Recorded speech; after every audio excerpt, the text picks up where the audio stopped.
هل لك سر عند الله بينك أنت وبين الله؟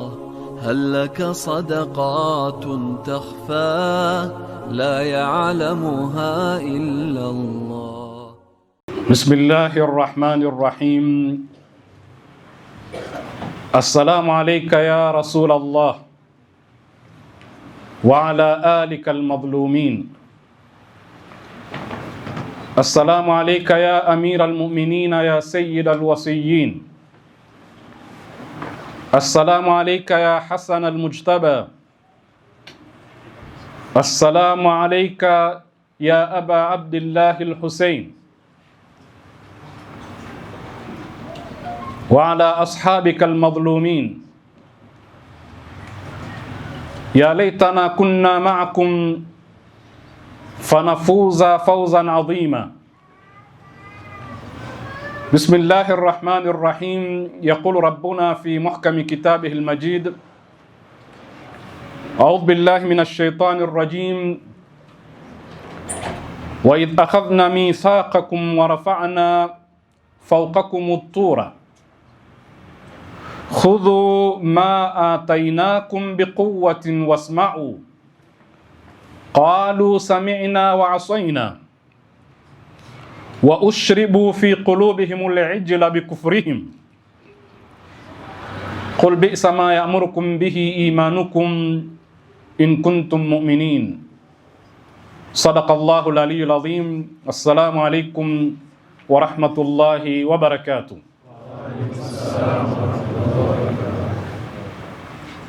Leo ikiwa ni siku ya 12 ya Muharram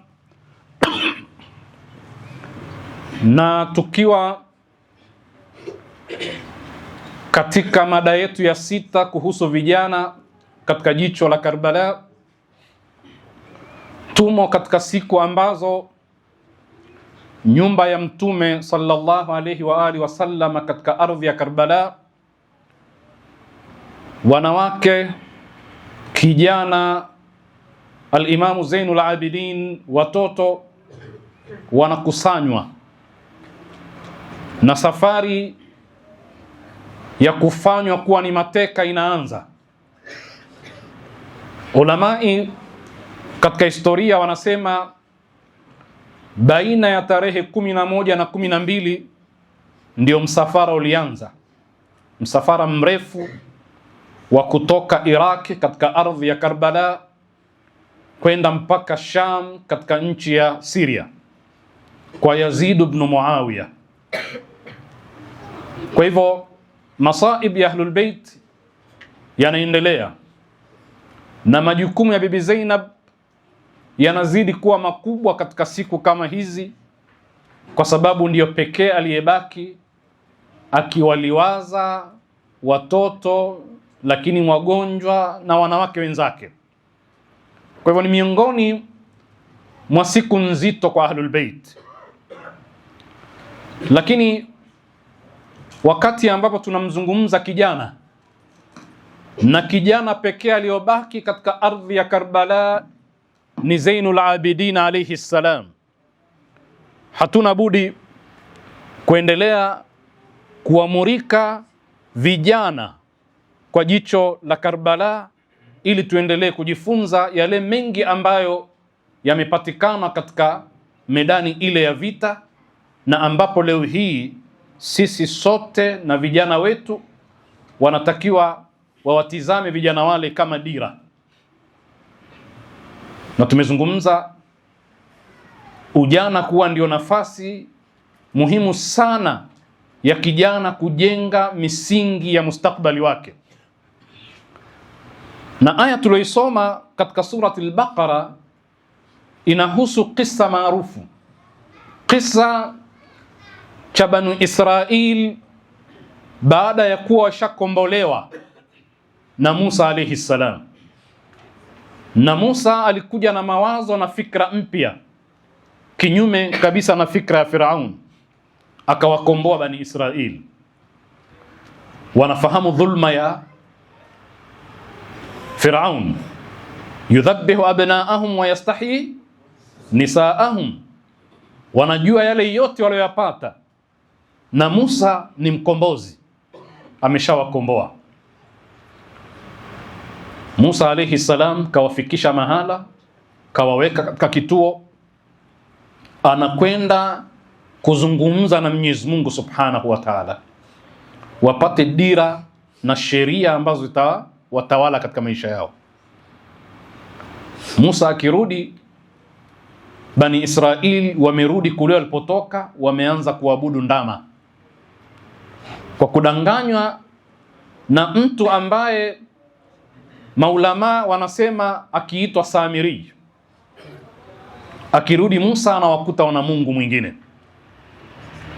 Mwenyezi Mungu Subhanahu wa Ta'ala anasema katika aya tuliyoisoma kwamba waliambiwa khudhu ma atainakum biquwwa, chukueni yale tulokupatieni kwa nguvu, kwa umakini, kwa mikono miwili. Lakini walisema qalu sami'na wa asaina, tumekusikia unachokisema lakini tunakuasi. Sio mara ya kwanza mtume wa Mwenyezi Mungu kufanyiwa hivyo, kama ambavyo al-Imam al-Hussein alivyofanyiwa na watu wa Kufa baada ya kuwa wamemwandikia barua nyingi na wanamtambua, lakini baadaye wakatoka dhidi yake. Ni jambo la kawaida la kiongozi kulea watu, lakini dakika ya mwisho wale watu wakamwacha baada ya kuwa kishawapa fikra zote sahihi, lakini wakatoka katika mstari wakamwacha. Na mara nyingine wakawa na jeuri ya kumwambia kabisa tunakusikia lakini tunakuasi, au kumwambia idhhab anta wa rabbuka faqatila inna hahuna qaidun, nenda wewe na Mungu wako mpambane, mpigane vita, si tunakusubiri hapa, ukishamaliza uje. Bani Israili walifanya haya, na haya yalitokea katika zama za mtume. Watu wakakimbia vita vile vile, wengine wakasema inna buyutana la aura, wakatoa visingizio na Mungu akavikanusha. Haya ni mambo ya kawaida, kwamba tunaweza kuwa pamoja na kuandaana kwa ajili ya mapambano, lakini muda unapofika sio kila mmoja ataingia katika medani ya vita. Hii ni hali ya kawaida, na mara nyingine yule mhamasishaji anaweza kuwa wa kwanza kukimbia. Panasemekana moja katika visa ambavyo vinaandikwa na kusemwa ni kwamba mmoja katika viongozi waliotarajiwa kuwa ni viongozi wanaosifiwa kwamba ni viongozi wa mapinduzi, wa mapambano, ulipofika muda na siku ya kupambana, ya ukombozi wenyewe, yeye alichomoka kwenda kutoa taarifa, jamani, kuna jambo linatokea, lakini mimi sihusiki jamaa. Lakini wenzake wakimtizama, wewe ndio kiongozi, na wakitambua kwamba yeye ndio imamu wa mambo haya, lakini aliweka akiba kwamba yakishindikana mimi nipate kisingizio. Sasa haya mambo yapo katika jamii, lakini nukta ya muhimu hapa ni kwa nini walikataa amri ya Musa, na kwa nini waliabudu sanamu lilotengenezwa na Samiri. Qur'ani inasema ushribu fi qulubihimul ijla, na hapa kuna neno lilofichwa hapa ambalo ni mudhaf. Maana yake ni kwamba ushribu fi qulubihim hubbal ijli, walinyeshwa katika mioyo yao kupenda ndama yule alotengenezewa. Wakaambiwa huyu ndio Mungu wenu na ndio Mungu wa nani? Wa Musa vile vile. Hili neno ushribu lina maana kubwa sana. Ushribu si kwa maana ya kunywa kama unavyochukua maji katika kikombe ukanywa. Ushribu fi qulubihim al-ijla, maana yake walinyeshwa katika mioyo yao mapenzi ya kumpenda yule ndama. Jitihada za kuhakikisha kwamba kuna fikra na ideolojia inayowasukuma kumpenda yule ndama. Lile ndilo ambalo liliwafanya wamwabudu. Na hii ina maana kwamba yale tuliyoyasema huko nyuma kwamba tatizo la kijana tuliokuwa naye sio suala la umri tu na si suala la nguvu, kwa sababu tumesema kijana anapimwa kwa uwezo na nguvu. Suala sio kuwa na uwezo na nguvu. Nguvu na uwezo vikikosa fikra sahihi ni maafa, na hichi ndicho ambacho tulikisema. Walamma balagha ashuddahu wastawa atainahu hukman wa ilma. Hukman wa ilman ni fikra sahihi tulimpa baada ya kuwa ana nguvu na uwezo, nguvu za mwili na nguvu za akili. Kwa hivyo kijana akishakuwa ni kijana, ana nguvu na uwezo, nguvu za kimwili na nguvu za akili, kinachofuata ni kupewa fikra sahihi. Akipewa fikra batili atasababisha maafa. Na ndo tukasema kwamba tatizo la viongozi wetu ni kuwapa vijana material na wala sio kuwapa fikra. Hawa walitawaliwa na fikra ya kuabudu asiyekuwa Mungu. Ile fikra ilishawatawala na ilikuwa haijaondoka bado, wanayo. Kwa hivyo kiongozi alipoondoka kwa muda mfupi tu, walirejelea katika fikra zao za msingi. Nataka tulitizame hili kwa umakini zaidi. Ushribu fi qulubihimul ijla. Na ndio maana kwamba hata walipovushwa bahari na Musa alayhi salam kawaokoa, wakipita mahala mara wanakuta kuna jamaa wanaabudu miungu yao, na hawa washatolewa katika fikra za Firauni kwamba Firauni ni Mungu na kwamba wanaabudu asiyekuwa Mwenyezi Mungu. Washavushwa kote huko, lakini maneno yao yalikuwaje? Mnayasoma katika Qur'ani. Mungu anasema wajawazna bibani Israila albahra, tukawavusha bahari bani Israili. Faatau ala qaumin yakufuna ala asnamin lahum, wakawaona watu wamekaa wanaabudu masanamu yao. Qalu ya Musa, wakasema kumwambia Musa, ewe Musa, ij'al lana ilahan kama lahum aliha, kwani utufanyie na sisi Mungu kama ambavyo hawa wana Mungu pia. Kwa hiyo ile fikra ya kuwa na Mungu sanamu ipo bado. Washavushwa kote kule, washatangaziwa Mungu, washaona mjadala baina ya Musa na Firauni aliposema ana rabbukumul a'la wama rabbuka ya Musa, nani mola wako? Sema rabbus samawati wal ardi wama bainahuma in kuntum muqinin. Kishafafanua Mungu nani, kishashinda wachawi, kishawavusha bahari, wako pamoja naye, lakini wanasema ij'al lana ilahan, tufanyie na sisi Mungu basi kama hao jamaa wanaabudu hawa Mungu wao, sisi wa kwetu yuko wapi? Tufanyie.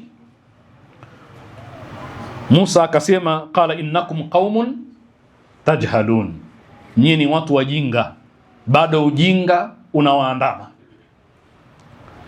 Ndugu zangu, fikra zikiingia katika bongo la mtu, kutoka zinachukua muda, sio swala la mara moja tu kwamba ushatawaliwa na fikra fulani. Mchakato wa kuzitoa fikra zile sahihi au potofu ni mrefu. Ndio maana wale watu waliosema amanna wakaambiwa semeni la, hamjaamini, lam tu'minu walamma yadkhulul imanu fi qulubikum, mpaka imani ikite. Lamma yani mpaka hivi sasa hivi nikizungumza, imani bado haijaingia katika mioyo yenu. Kwa hivyo mtu kusema leo basi mimi ni mu'min, haiwezekani. Ni mchakato, sio? Na kutoa fikra kuingiza fikra nyingine ni mchakato. Na katika makosa makubwa yalikuwa yakifanyika ni pale wale magaidi walipokuwa wakipigwa ili waache fikra za kigaidi. Hapana, ugaidi ni fikra kabla ya kuwa ni vitendo, sio? Kwa hivyo ili kuzitoa fikra za kigaidi kunahitajia mchakato mrefu. Unaweza ukamtandika mtu kisawasawa na pengine ukamuua, lakini usibadilishe fikra yake.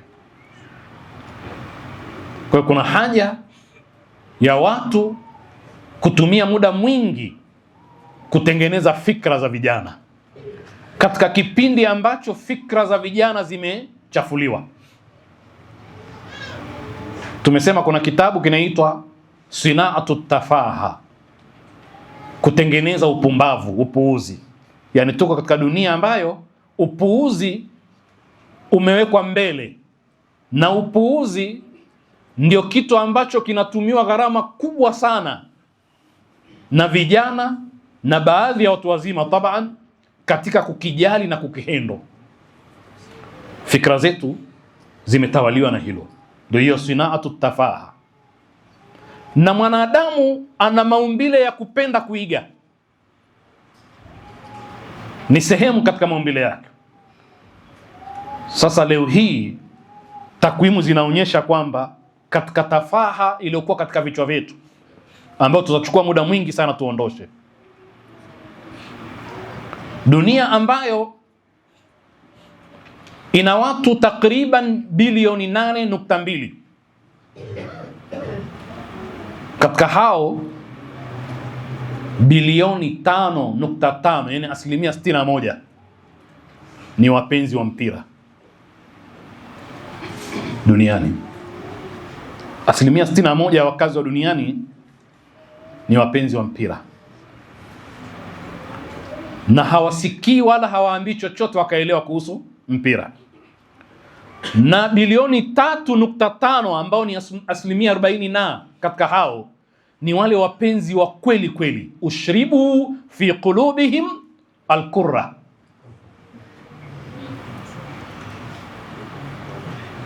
Huwezi kutoa fikra hiyo. Zamani tulipokuwa tukiswali opposite na hapa upande wa pili kule, tulikuwa tuna sehemu fulani kichochoro msikiti, tulikuwa tunafundisha kila Jumamosi na Jumapili kuanzia mwaka wa 91. Ilikuwa nikija kufundisha nikiwakuta jamaa wachache najua kabisa leo kuna mpira, kwa siku ile hawaji, na hata salatul jamaa itacheleweshwa, kwa sababu mtu hataki aje ahadithiwe kwamba kuna goli liliingia, yeye hajaliona. Sasa vijana tuliokuwa nao leo hii, ushribu fi qulubihim mambo mengi. Alqimar, mmeona kamari namna inavyokwenda sasa hivi, na mara nyingine kuita kamari, pengine kamari ni maluuni tangu sisi tunakulia. Ukisikia kamari ni neno baya, lakini ubeparu ulipoingia umeingia na majina ya Kiingereza, haitwi kamari sasa inaitwa kwa Kiingereza, sio?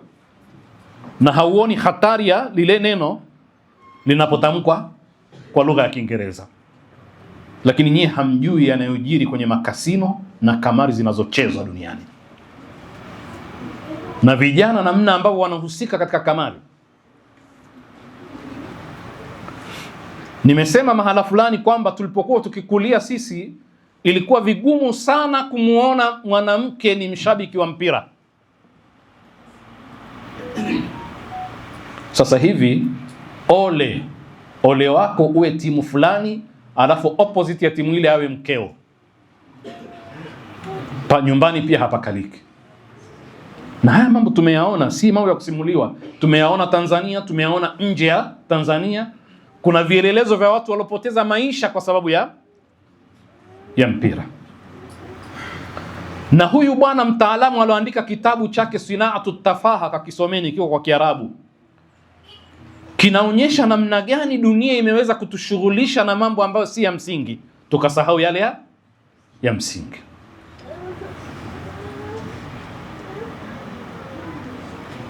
Leo ukisoma wataalamu wanakuambia kwamba sosiolojia, yani kijamii, katika ilmu alijtimai, tabia ya mwanadamu ni kuiga. Hawezi kuepukana na kuiga. Sisi sote tuna maisha ya kuiga, lakini vijana wanapenda kuiga zaidi kuliko wazee na watoto.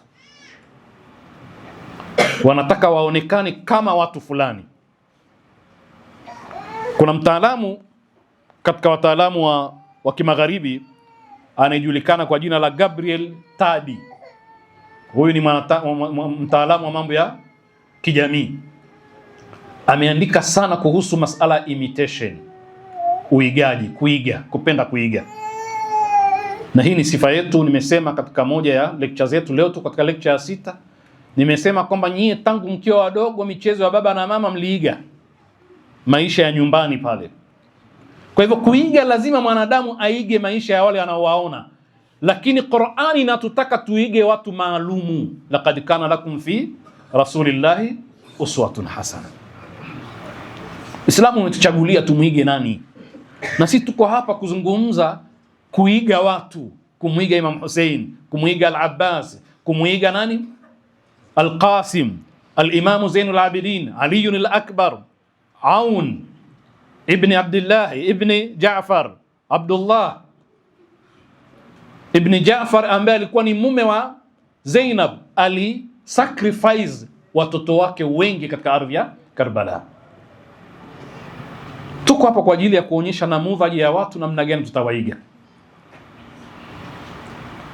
Sasa katika hali kama hiyo, dunia imetupa watu wa kuigwa, watu ambao ni watu wa tafaha, mambo ya kipumbavu pumbavu. Na tumesema kwamba hata shekhe mpaka uwe na mambo ya mahoka mahoka ndio unapendwa. Ukiwa huna mahoka mahoka pia hausikilizi.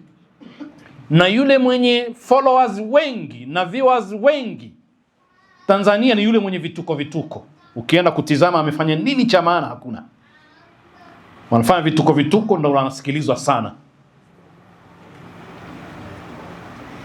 Sasa katika zama kama hizi tumepewa namudhaji ya watu kama wale, tumevaa baadhi ya tabia ambazo ni sehemu katika maisha yetu ya kila siku. Tunaiga mavazi, tunaiga vyakula, tunaiga mwendo, tunaiga kila kitu, na kijana ndiyo anayeathirika zaidi.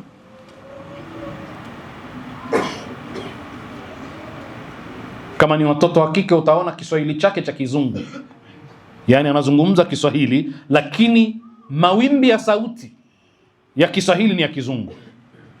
Hamjawasikia hao? Na kuiga kuna marahil, kuna hatua. Kwanza lazima al-ijabu, uwe unavutiwa na yule unayemwiga. Haya, sisi tunavutiwa na nani? Sisi tunavutiwa na wazungu. Kuoa tunataka kuoa mzungu, kuvaa tunataka kuvaa kizungu, kila kitu kama wao. Ni kibla chetu. Kuwatoa vijana kule walete hapa ni kazi. Ushribu fi qulubihim almusika. Utamwona mtu kasoma, ni kijana amesoma qala Allahu qala rasuluhu, akiwa faragha anaimba nyimbo za hao waimbaji unaowajua.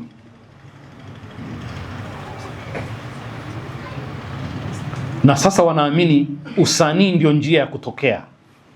Wenyewe wanasema pa kutokea.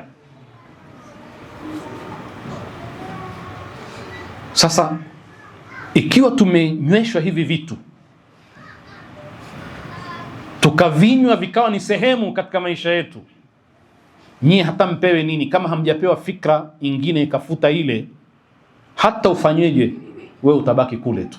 Ndio ile Musa akiondoka, akirudi anakukuta usharudi kule ulipotokea. Na mimi haya nasema mara nyingi sana.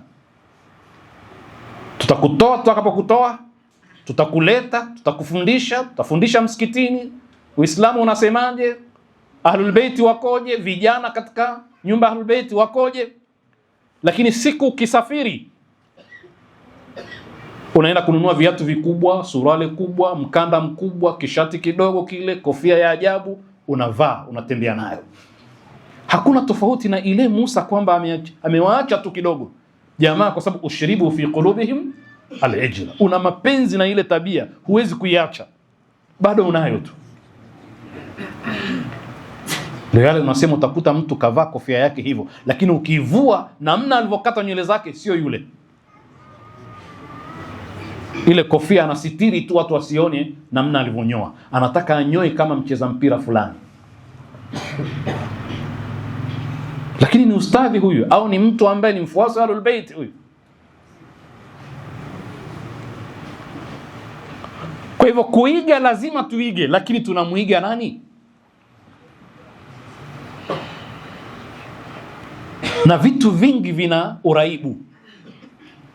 Uraibu ni addiction. Wanasema hata kamari ina uraibu. Ukishaanza kamari ikakuingia, ndio ile ushribu, ikakuingia kisawasawa, hata ukimaliza zile pesa umeliwa utakwenda kuuza kitu kwa bei rahisi urudi.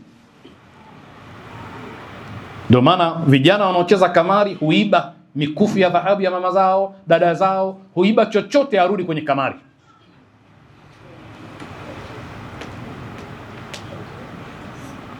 Sasa ni vizuri sana vijana wetu wawe na tahadhari. Hakikisha fikra zinazokutawala wewe ni fikra sahihi. Na kama umeamua kuwa mtu wa dini, mfuasi wa Ahlul Bait, yale maamuzi yako yawe sahihi. Sio kwamba fursa ikipatikana, macho ya Musa hayapo, wewe unarudi kule taabudul ijla. Kisa fulani cha imamu mmoja pale Misri,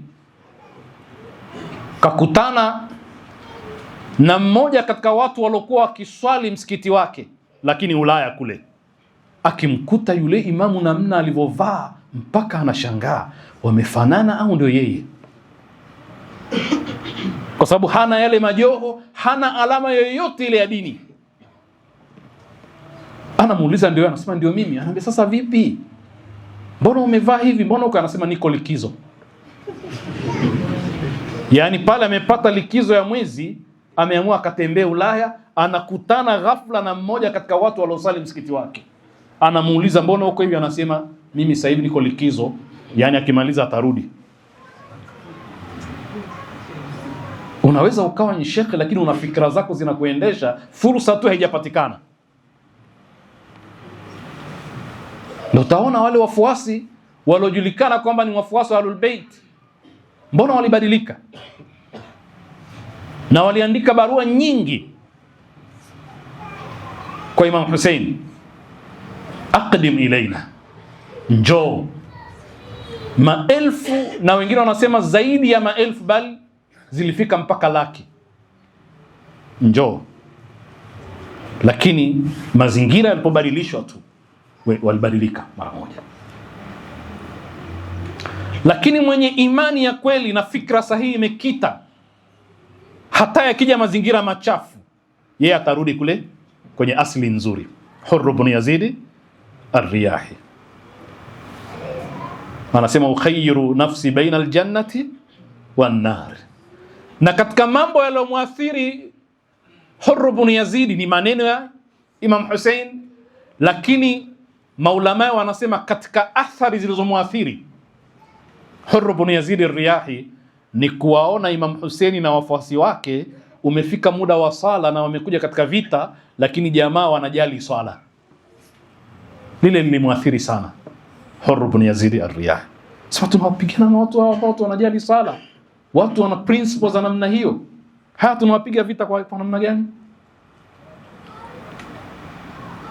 Lakini tizameni wale waliokuja kumuua Imam Hussein, anavua kilemba na waambie hichi kilemba ni cha nani? Sio cha bwana mtume. Wanakiona hili joho ni la nani? Mimi sio ibnu binti nabiyikum, sio kijana wa binti ya nabii wenu. Lakini fikra zote zile hazikukubalika kwao, kwa sababu ushribu fi qulubihim hubba bani Umayya. Watu kaishi Muawiya Shamu pale, katengeneza ukule, kawapika watu, kawafinyanga watu. Watu wanashindana kujipendekeza kwamba mimi ndio wa kwanza kurusha mkuki, kurusha silaha, kuwapiga wale. Ishhadu, shuhudieni mimi ndo niloanza. Kiasi hicho. Kwa hivyo tuelewane jamaa kwamba hapo ulipokuwa uko sawa sawa. Ukiwa na faragha wewe utaendelea kuwa hivi hivi. Ukisafiri ukaenda mahala hakuna anayekujua, utaendelea kuvaa hivi hivi. Utaamka salatu subhi, au itakuwa ni fursa ya kwamba sasa hakuna ananiona, Musa hayupo. Unarejea katika zile qanaati nafsia ulizokuwa nazo, fikra ambazo wewe unaziamini fikra sahihi. Hii ni nukta ya muhimu sana, ukanushaji wao. Ukitizama mujtama wowote ule, kama tulivyosema, unapitia marhala ya ujana vile vile, lakini pindi vijana wanapokuwa na nashati za kweli, ule mujtama utafikia ile marhala ya ujana. La sivyo utakuwa na vijana lakini ni mujtama mchanga, yani umedumaa, haukui. Tatizo la vijana wengi, unawaona kiumri ni vijana, unawaona kwa nguvu ni vijana, lakini kifikra bado hawajawa vijana. Yani fikra zao ni changa, hawezi hata kubuni. Ndio sasa hivi tunatarajia kwamba vijana wetu wote ili atoke sasa awe dereva bodaboda, yani hana cha kuiga zaidi ya kuwa dereva wa bajaji au bodaboda. Akili yake imekomea hapo. Nani anayebuni kitu zaidi ya kile? Kuna ambaye amefikiria, wewe umefikiria kuendesha bodaboda, yeye amefikiria kukuuzia. Haya, nani mwenye akili zaidi? Yeye anakuletea kwa wingi, unanunua. Na ndio Imamu Ali anasema katika maneno muhimu, yatiru almar'u bihimmatihi kama yatiru at-tayru bijanahihi. Mwanadamu anaweza kupaa kwa malengo yake kama anavyopaa ndege kwa mbawa zake. Wewe kijana, ikiwa fikra zako ni finyo, unafikiria hapa tu, hautoenda zaidi ya hapo. Tena ujaliwe, alhamdulillah, ufikia hata hapo. Hata pale unaweza usifikie. Unaweza kuwa hapa katika mimbar, tamaa yako ni kuwa kama mimi, wakati kuna watu wakubwa wengi ungeweza kuamurika. Hutonifikia mimi, utakuwa chini yangu kidogo, kwa sababu ya akili yako ndogo. Kwa hivyo mwenye malengo makubwa ya kutaka kuwa mtu mkubwa, yale malengo ndiyo atakomsukuma afikie. Na katika zama za ujana ndio wakati wa kuamua. Unataka kuwa nani wewe? Ndio kipindi hiki. Mkizungumza, tumesema zungumza Nyerere, baba wa taifa. Kabla hajawa baba alikuwa kijana. Ukimwangalia ni baba tu, utachelewa. Kwa hiyo alipambana akiwa kijana, sio? Sasa wewe kijana unataka kuwa nani? Kwa akili yako nafikiria, na mimi niwe na bodaboda yangu siku moja. Hao umefanya jipi lipi? Kwa Imam Ali anasema anaweza kupaa mtu kwa malengo yake, yakiwa ni makubwa, yatakusukuma mpaka uyafikie. Hakuna mtu anayekuwa mkubwa ghafla, bali mtu anapanga. Sasa umeamua kuwa mwanachuoni, lakini mwanachuoni gani? Umeamua kuwa kiongozi, lakini kama nani? Ndio maana katika watu walokamilika, walofikia daraja ya juu kabisa, mitume, tunaambiwa laqad kana lakum fi rasulillahi uswatun hasana. Hebu tuangalie kule, usiangalie huku, angalia kule, hutomfikia. Na Imam Ali alimwambia mtu namna hiyo kwamba huwezi kufikia hapa, lakini utakuwa chini yangu. Mmoja katika ulama amemwambia kijana wake, wewe unataka kuwa nani? Anasema mimi nataka kuwa kama wewe. Akamwambia hutofikia, utakuwa chini yangu kidogo, kwa sababu mimi nilitaka kuwa kama fulani ndio nikafikia hapa. Ndio ile wanasema wenyewe wataalamu wa kuomba, maana kuna wataalamu wa kuomba mukaddima mzuri akija nao, ukishaingia katika ule mukaddima ukaukubali, khitamu lazima iwe misku, utatoa tu. Sasa wale waombaji wanasema ukiwa unataka laki moja, usiende kuomba laki moja, kaombe 200,000 ndio utapata moja. Yani anze bwana, vipi wanasema una 20,000 hapo, kumbe nia yako ni 10. Ndio jamaa tukamwambia sina bwana, lakini ninao hii tu. Lakini ukianza 10 utapata 5. Vile vile katika malengo, fikiria watu waliofaulu sana, na Mtume ndio kigezo chetu cha juu. Lakini katika kutengeneza watu ambao wamefanikiwa, watu ambao wamefaulu, wazazi wana nafasi kubwa sana, wanaokuzunguka wana nafasi kubwa sana.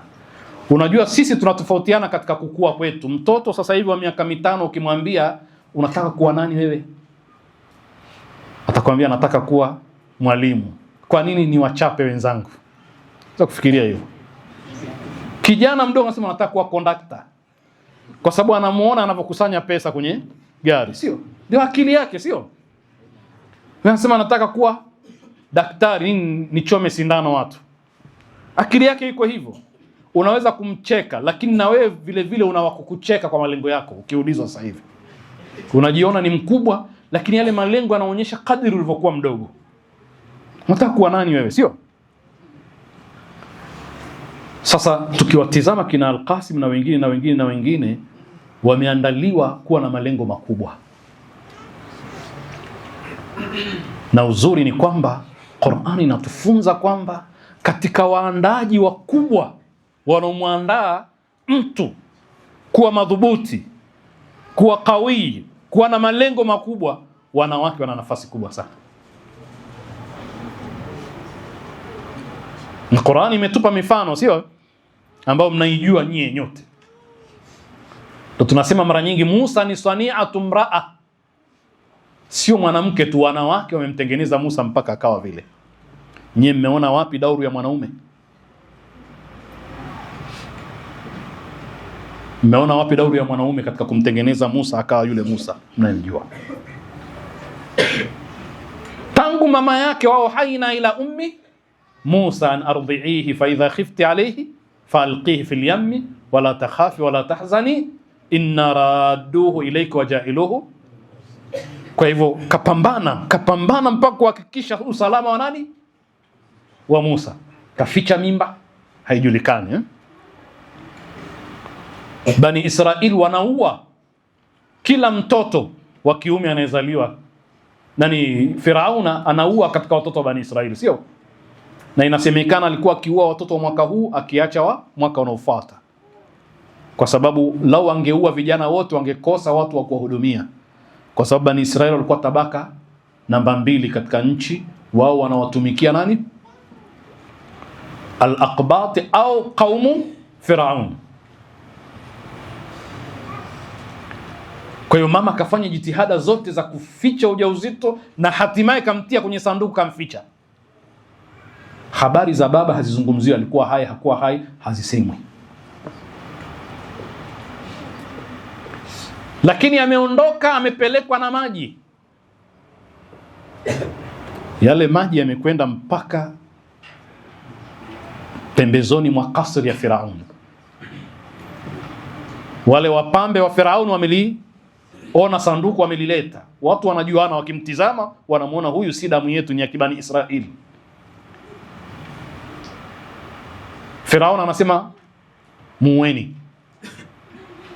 Mwanamke kaingilia katikati, la taqtuluhu asa an yanfa'ana au natakhidhahu waladan. Mwanamke kaingia pale, kazuia. Musa hakuuawa kwa sababu ya mwanamke namba 2, sio? Haya, tumfanyaje sasa? Tunamfanyaje mtoto mdogo anayenyonya? Kwanza ndio amezaliwa, si atatufia huyu? Lazima tutafute mahala aweze kunyonya, aweze kukulia, ili baadaye akishaacha kunyonya arudi kwetu.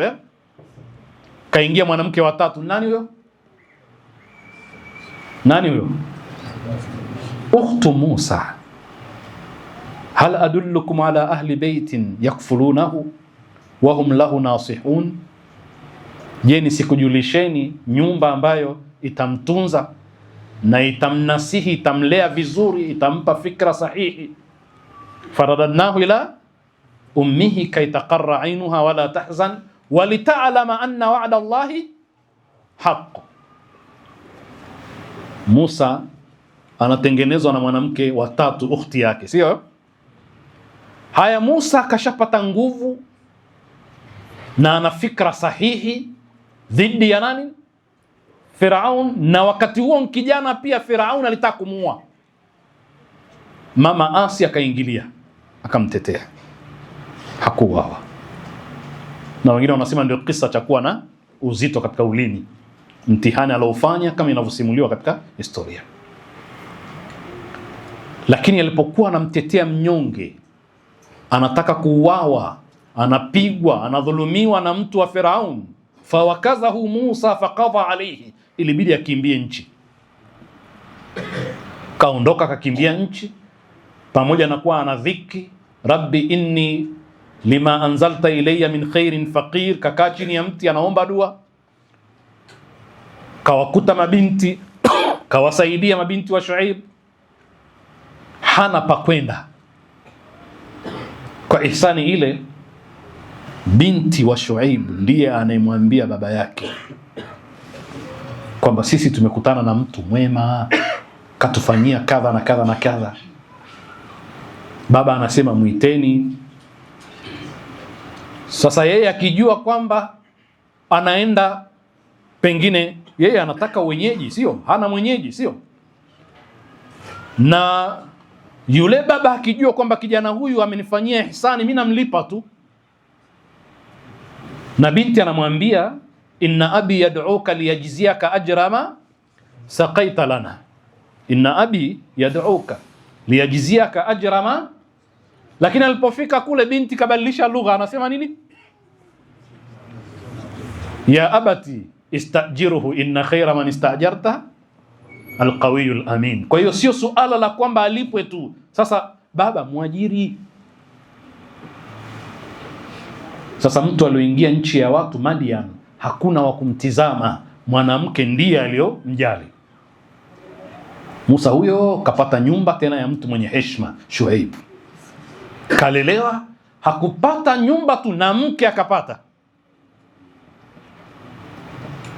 Lakini mmeona roli ya mwanamke katika kutengeneza mwanaume, na mwanaume ni mfano huo tu wa Musa.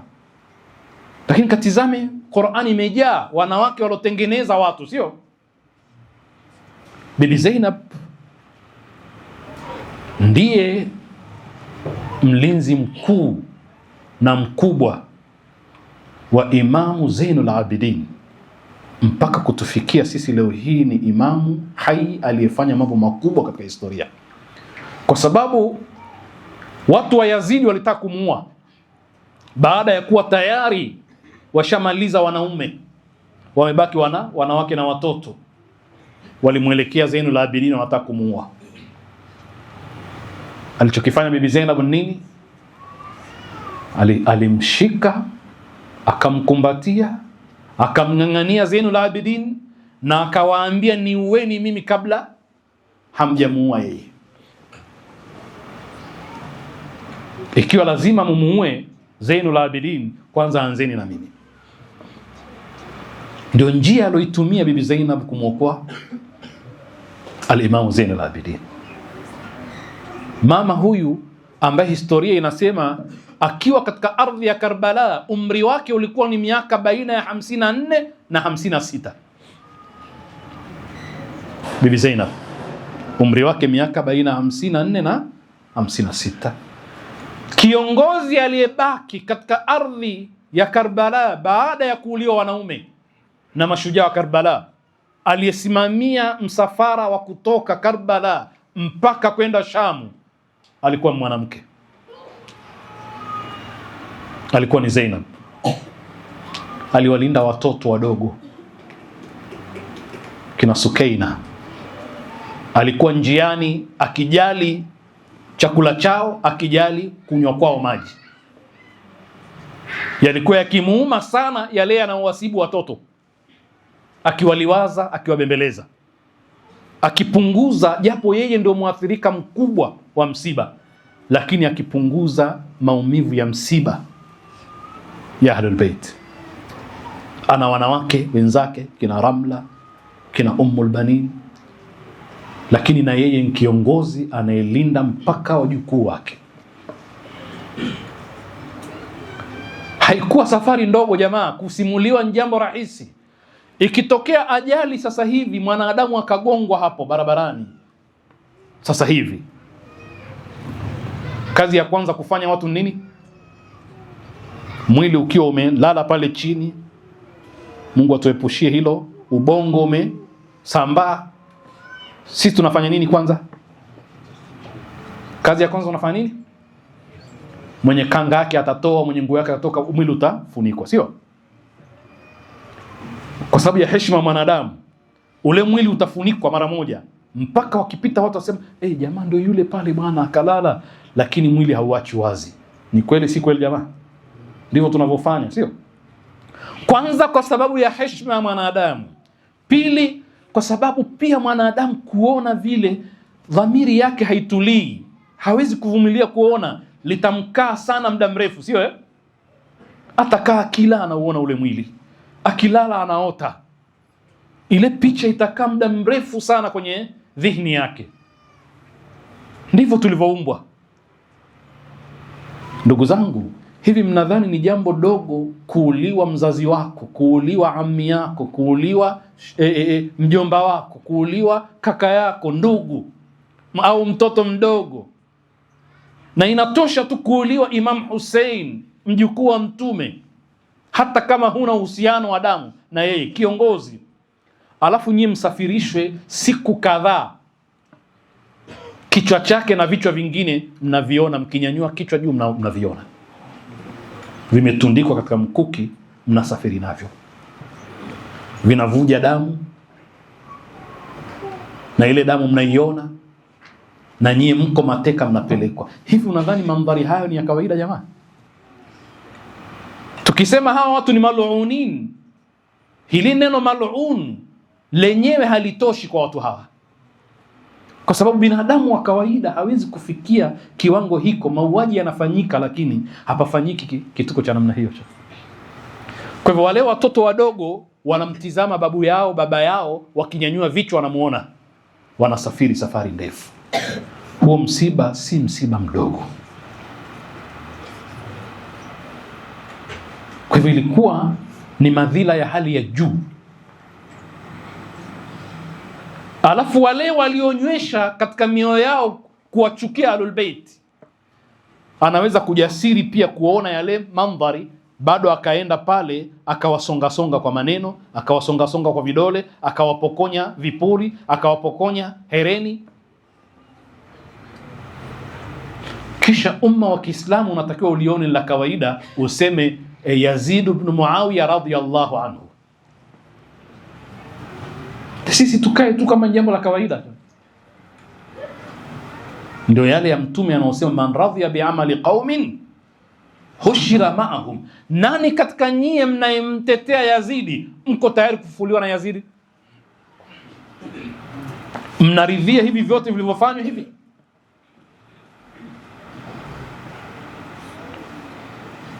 Mungu aliwapa vifua vikubwa vya subra. Kama ni mimi na wewe, mtakuwa ukizimia na ukinyanyuka unazimia tena. Kwamba watu wakimuona mpenzi wao amekufa wanashindwa kumtizama, lakini hiki kichwa kinachotembezwa nchi hata nchi, alafu mnazomewa na watu. Hawa watu waliokuzungukeni tangu Mtume afe mpaka leo ni miaka mingapi? Tayari washamsahau Mtume. Kisha anakuwa jasiri kiasi cha kuzungumza mbele ya dhalim Yazidi, anamwambia fanya kaidaka, fanya vitimbi vyovyote utakavyofanya ewe Yazidi, fanya hila zozote zile, tumia propaganda zozote zile za kuchafua, lakini wallahi Zainab bwana hapa, la tamhu dhikrana, kamwe hutaweza kufuta utajo wetu, tutaendelea kutajwa. Anta misdaqu kalami Zainab alayha salam, wewe ni kielelezo cha maneno ya Zainab. Umezaliwa huko Urangini, umezaliwa huko Upareni, huko Nyaturuni, lakini leo hii haukwepo Karbala, unamtaja Zainab. kwa sababu ni haki na ni fadhila ambayo mimi na wewe tunatakiwa kila siku tuseme alhamdulillah. Mambo ambayo kama wakiyaona Ahlul Bait yatawaliza machozi ya furaha.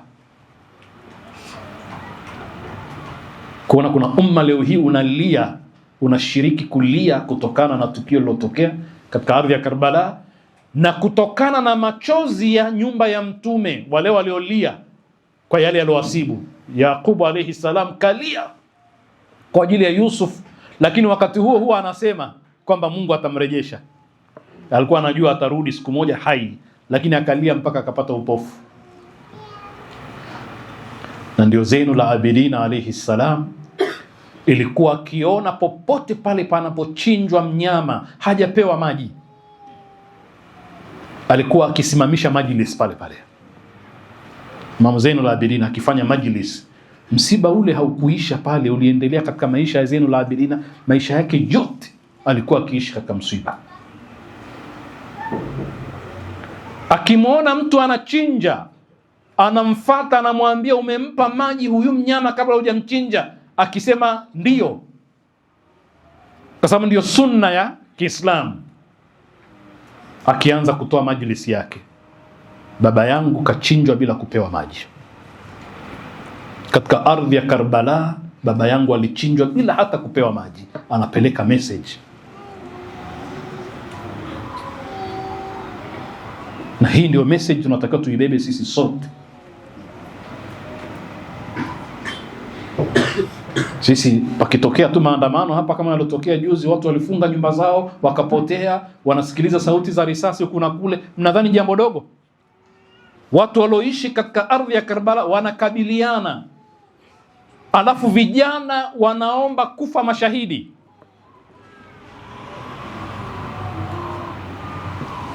Ukizungumza habari hii ya Karbala na vijana walikuwa katika ardhi ya Karbala, lazima ujipime katika maisha yako ya kila siku. Kusema ya laitana kunna ma'akum ni jambo rahisi sana. Sema ya laitana kunna ma'akum fanafuza fawzan adhima, lakini yule unayemwambia hivyo Imam Husaini, ya laitana kunna ma'akum, laita tungekuwa na nyie tukafuzu kufuzu kukubwa. Imam Husain hakuacha muda wa swala hata alipokuwa katika vita. Wewe unaacha swala kisha unasema ya laitana kunna ma'akum, wewe ni mkweli?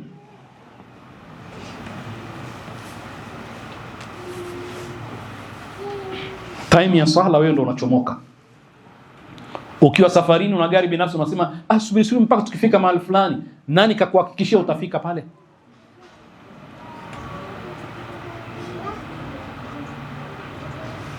Tuyatizame haya maneno tunapoyatamka, lazima tutakamas shakhsia ya Imam Hussein. Unaruka ukuta, unakwenda huko, unafanya balaa zako, ukija hapa unapiga vifua, unamwambia Imam Hussein ya laitana kunna ma'akum. Dini haina sathia hivyo. Mwenzako anaweka kitu, unakipitia, unakichukua. Ukija hapa unapiga kifua kuliko wote, na machozi unalia. Si kweli, ni uongo. Hufai kupewa amana ikafika salama. Chembelecho baadhi yetu kwamba katika sisi kuna ambaye akipewa amana ya watu, hata kama ni ya sanda, kununulia sanda na watu wanaosha maiti, haifiki. Anajua kwamba mkichelewa mtanunua nyingine, lakini unaambiwa huyu ni mshia, kwa sababu tumechukua sathia. Ndio atafaha kwamba kuwa mshia ni kunyoosha mikono na sio kufunga mikono. Kuwa mshia ni kuweka turba. Kuwa mshia ni kusema ashhadu anna aliyan waliyullah katika adhana, shakliyat. Kwa hivyo ili uwe mshia usikunje mikono, nyoosha mikono wakati wa kuswali. Umeshakuwa mshia mzuri sana. Kwa hivyo ndugu zangu, leo ikiwa ni siku ya mwisho ya majlisi yetu, na wahusieni na kuihusia nafsi yangu, nimerefusha makusudi, tutoke katika madrasa ya Ashura na masomo ya kutosha. Tumesema siku ya kwanza, waliosema mwaka mpya, sisi tunasema ni mwaka wa kubadilika, ukombozi. Kila mmoja atoke na azma ya kupiga hatua kadhaa kumwelekea Imam Hussein. Hii misimu hii ya Ramadhani, ya Hija, ya Ashura na mingine yote ni short course za kutufundisha sisi tubadilike. Badilika kila kitu, tukuone unazungumza tofauti, unatembea tofauti, unakula tofauti, unalala tofauti, unavaa tofauti. Tuone Karbala hata katika kula kwako. Tuione Al-Abbasi alokataa kunywa maji kwa sababu anasubiriwa kule apeleke maji. Tuone kwenye chakula chako hapa, tuione Karbala. Hiyo ndo maana yake, sio? La sivyo tunajidanganya sisi. Mungu hadanganyi, wama yakhda'una illa anfusahum. Na hiyo ndio maana ya majalisi hizi. Inna lillahi wa inna ilayhi raji'un. Wa sayalamu alladhina zalamu ala Muhammadin ayya munqalabin yanqalibun wala aqibatu lilmuttaqin wala udwana illa ala adh-dhalimin. Wassalamu alaykum wa rahmatullahi wa barakatuh.